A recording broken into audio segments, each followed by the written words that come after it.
Hello, everybody. I'm really excited to be today here with the lovely Edwina from Birth Beat for a little bit of a choking masterclass. I'm just waiting for Edwina to come on. Hello. Thank you for joining us. Really happy to be talking with Edwina today about something that is incredibly important, which is about our baby's safety and what to do if your baby starts choking. So we'll be joined by Edwina very shortly. In the meantime, if you are very keen to learn about baby first aid and you are in Sydney, please come along to our One Fine Baby Fair where you can meet Edwina in person and have a 90-minute class with Edwina all about baby and toddler first aid. Hello everyone. So that's very exciting. So if you've booked your tickets to our Sydney or Melbourne baby fair, definitely jump online. Edwina will be at our Sydney fair talking all about our baby and toddler first aid. So what we'll be learning here today is, here she comes. Today is all about choking, and if you come to our fairs in Sydney, you'll be able to learn all about choking, CPR, drowning. Hello, how are you? I'm just going to move this camera. Pop up, don't. How are you? I'm so well, Robin. How are you? I'm really well. Very pumped for what I know is a very important session today, talking all about choking and what to do if your baby starts choking. And I was just introducing everybody to the fact that you will be at our Sydney fair teaching baby and toddler first aid, a more comprehensive class than we will have today. But just if you are in Sydney or Melbourne, and if you do have a baby, not just for pregnant people, this is for people with babies, toddlers as well. Come along to the fair and learn some more from Edwina. There. Yeah, and we actually, our online baby and child first aid class is actually for 0 to 8. And I think people don't realize, a bit more light on, and I think people don't realize that. They think it's just for newborns, but we will be covering at the fair too, not just choking. We'll have our resus dolls there with you, so we'll be going through a full CPR scenario: choking, burns, bites and stings. So it's like probably the top ones that we see coming into the emergency department. So super important, and I'm so excited to be coming to Sydney because I haven't been there since the beginning of COVID. My first trip back. Oh, that's fantastic. Well, I'm actually excited to leave my local area, so which we can do now. So no, that's great. Well, let's get into it. So we've been promoting this for just I know we've got a lot of people joining us or who will see this video afterwards, who signed up to make sure that they're notified. So let's get into it. And very quickly, I like to say, always don't feel like you have to take notes. We've got our free downloadable. We're going to be handing these out at the One Fine Baby Fair as well. We just ordered a whole bunch to get printed, but you can get these downloaded. Just send me a DM on Instagram and I will flip that to your inbox. I don't want you to feel like you have to be sitting here taking notes. That's not the way that I like to learn. I like to be able to absorb it. So very quickly, what you need is grab a cushion off the couch, a soft toy, something like that. I'm not going to encourage you to practice on your actual babies. It's a little bit too aggressive, what I'm going to show you. But I know, Robin, that we know the One Fine Baby team so well. But if it's the first time stumbling across, like, who's this crazy lady in the blue? I am Edwina. I'm the founder of Birth Beat. So we teach online childbirth education and online baby and child first aid. And I always like to let people know, particularly with our classes, that the way I teach is actually through stories. So sharing stories of other women and their birth experience, or sharing stories of families who I've either cared for or comforted in the emergency department. I have been a midwife for 15 years and I'm an emergency clinical nurse consultant. And I was doing a live recently where I actually was talking about my why. And I shared, and this was an email I got last week, and I should have been way more organized and sophisticated than actually grabbing my laptop and reading it to you. But I want to take the 2 seconds to read this to you to really reinforce to every parent that's watching. I think we think it won't happen to us, but if it does happen to you in terms of choking, it happens so quickly and you need to act quickly. What I'm going to talk to you about today is the times that we see choking happen, so the most high risk times, and how you need to respond. Why I think it's so important that people come along to the One Fine Baby Fair and do the course with me. If you're not in Sydney, we have got a code for you, OFB50, so you get your $50 discount. And we want to share that with everybody at the One Fine Baby community, because if you're not in Sydney, you still need these skills, or perhaps online's just your preferred. You could do it on the couch. With our course, you can watch and rewatch as many times as you like. Why is because if what I teach you today doesn't work and your child loses consciousness, becomes unconscious or unresponsive, you must know what to do then, because we're always trying to prevent oxygen not getting to your baby or toddler's brain. Basically, everything else is reversible or treatable. You might bruise your baby's chest. Do you know what I mean? You might hurt their ribs. You might feel like you're hurting them, and that's essentially okay. Like, I'm talking first aid here, life-saving first aid. But what we can't fix or cure is a permanent disability which results from oxygen not getting to your baby or toddler's brain. That's my why. That's what keeps me getting on social media, getting stories, and getting them out. Yeah. So, and I've spoken to you 100 times before, and your passion comes through. And you might have also seen Edwina on Today's Show. I see you making lots of appearances on Today's Show. So, it's definitely an expert to learn from. So fun now. It's made me get out of my comfort zone. But I'm reading this. I want to read this one to you, just because I think it helps us as parents as well understand. And all the stories that I share in our course are shared with permission from the family. So Jody writes, "Hi Edwina, I wanted to send my deepest thanks for your online first aid course. A few weeks ago, my 10-month-old choked on a teething rusket when she managed to bite a chunk off. Her airway was completely occluded. She was silent and desperate.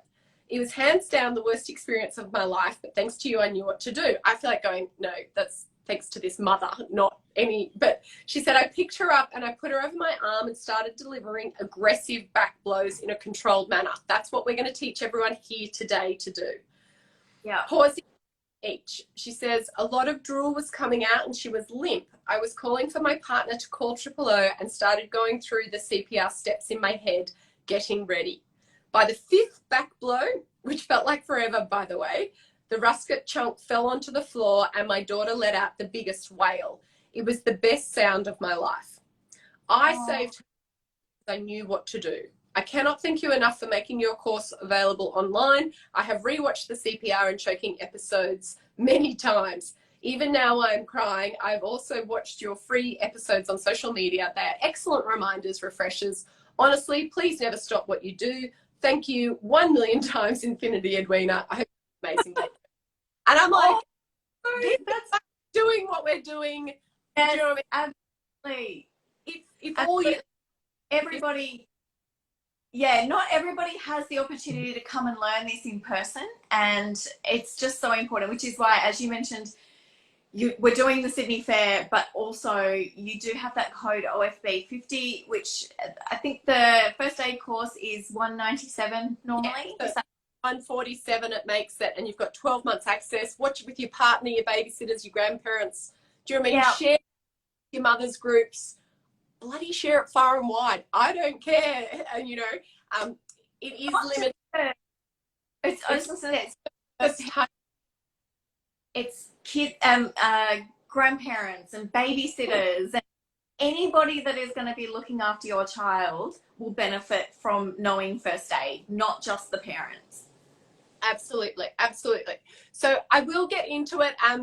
With that OFB 50, it is limited to the first 100 One Fine Baby families that join. But again, it is really affordable. You have access for 12 months. It's weird.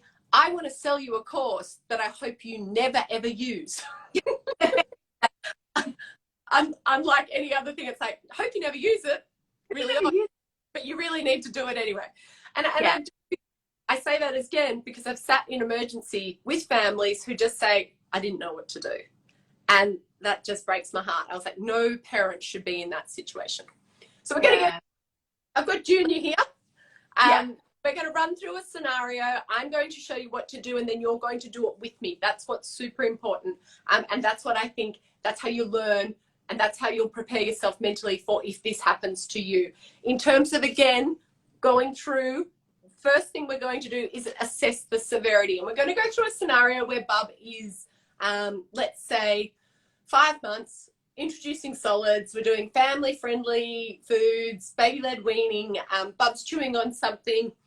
The first few things to remember are that when you're introducing solids, your baby should be able to sit up independently in a high chair or a bumbo. What I don't want you doing is introducing solids where Bub is in this, what we call prone position. We want them to be sitting upright. It's much more likely that they're less inclined to gag or choke.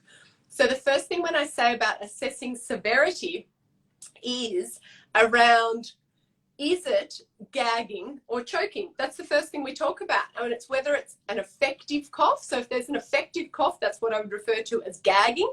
Your child is trying to bring up whatever is stuck in their airway or their mouth themselves.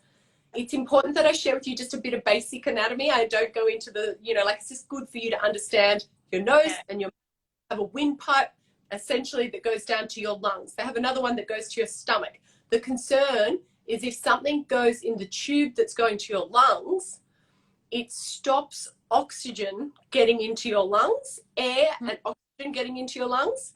What we want to prevent is then we need the oxygen to be traveling in the blood to the heart and being pumped around your baby or toddler's body.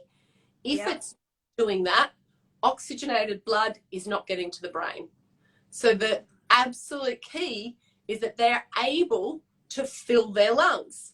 If something has gone into their mouth, and whether it be that they're eating solids or, and I'm like, sorry, Woolworths Group, but these bloody things, do you know what I mean? Like, kids love putting ushies, coins, bits of Lego, things like that in their mouth, in their nose, sticking it everywhere.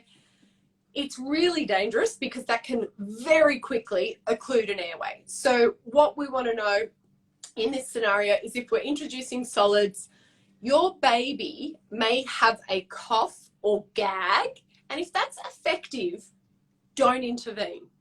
And as hard as that is, because they kind of and they're making that terrible sound and they look red and they look distressed, your baby is learning to chew and learning about how much they can put in their mouth, what's their capacity, and they're trying to bring it up themselves. So your job is simply to support them and go, chew, chew, chew, you're doing such a good job.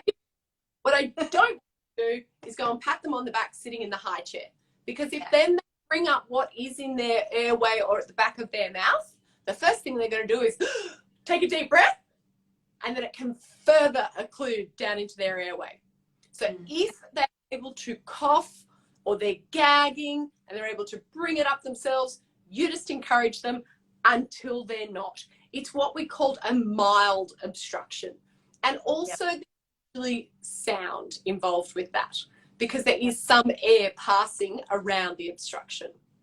For this scenario though, we're going to say complete obstruction. And with a complete obstruction, it's like unlikely there's going to be a cough, or if there is, it's an ineffective cough. And the majority of times it's completely silent. So it's why you need to supervise children when they're eating. If you come and you find your child and they're already unconscious and unresponsive, you don't do what I'm about to show you. You actually go straight to calling 000 and commencing CPR.